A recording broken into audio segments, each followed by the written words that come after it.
An electronic remote training collar is a device that applies electric current to a dog's neck to give them a signal. It is wireless, powered by batteries, and usually comes with a transmitter that sends a signal to the collar. This shock the collar applies is intended to give the dog a mild stimulus, similar to what you experience when you receive a static shock, when given while the dog is doing undesirable behaviors. The shock is meant to deter the activity in the future.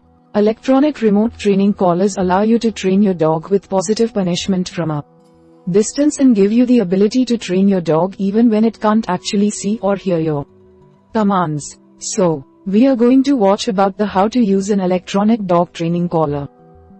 Method 1. Understanding the debates about electronic collars. First is understand arguments in favor of using electronic collars. Advocates for the use of electronic collars state that the collars give a small electrical shock, similar to a shock from static buildup, that does not hurt the dog. They also argue that these collars can actually give dogs quite a bit of freedom, as you will have a way to control your dog when it is off leash. There is some debate among those that use electronic collars about what the collars should be used for. Some argue that the collars should only be used on dogs that have severe behavior problems.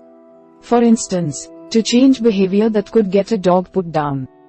There are others that use the collars for correcting behavior, such as if a dog gets into a garden bed, the owner will turn on the collar to teach the dog that this behavior is bad.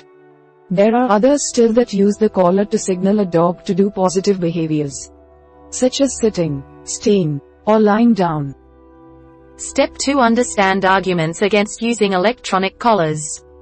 Those opposed to the use of these collars state that there is a great chance of misuse and abuse when using a shock collar.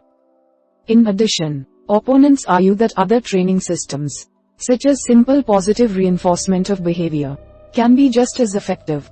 While positive reinforcement makes the training about the dog's choice of behavior, positive punishment with a shock collar forces a dog to choose between pain and behavior.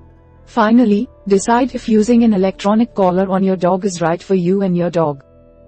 Make the decision for yourself whether you think an electronic collar will help your dog learn what they shouldn't do.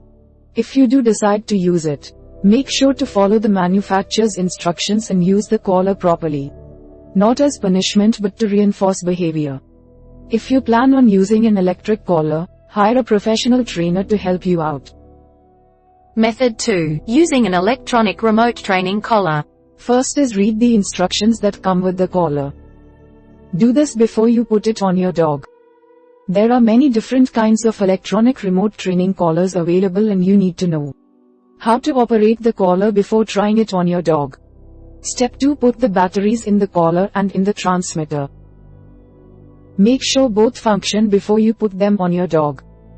Also, make sure that the system is turned off and set to the lowest setting before attaching it to a dog. This will assure that you don't shock the dog on accident. Step 3. Attach the collar to your dog's neck. Some collars have small prongs that need to touch the skin of the dog, but you don't want them to cause discomfort. Make sure that the collar is tight enough that it won't fall off and that the prongs touch the dog's neck, but don't make it so tight that it is uncomfortable for the dog or restricts its breathing. Step 4. Have the collar on your dog for a week before turning it on. Do not use the collar right away. Instead, let your dog get used to it. This way, the dog will associate the collar with good times and fun, instead of punishment. The goal behind using an electronic collar is to make the dog think that the negative behavior you are trying to stop is causing the shock, not the collar. If you put the collar on the dog and immediately start shocking it, the dog may quickly figure out that the problem is with the collar. Step 5. Begin using your electronic remote training collar. Start at the lowest level of stimulation and observe your dog when you activate it. The dog's ear might twitch or it may move its head as if trying to get away from the collar. If your dog doesn't respond at the lowest stimulation, slowly turn the transmitter to the next level and try again. Step 6. Reinforce commands your dog understands. When you train your dog with an electronic collar, begin with commands the dog is familiar with. Say the command, such as sit or stay, and wait for your dog to respond. If your dog is not paying attention, press the button on your transmitter and repeat the command. Set the transmitter to the lowest level of stimulation your dog reacts to.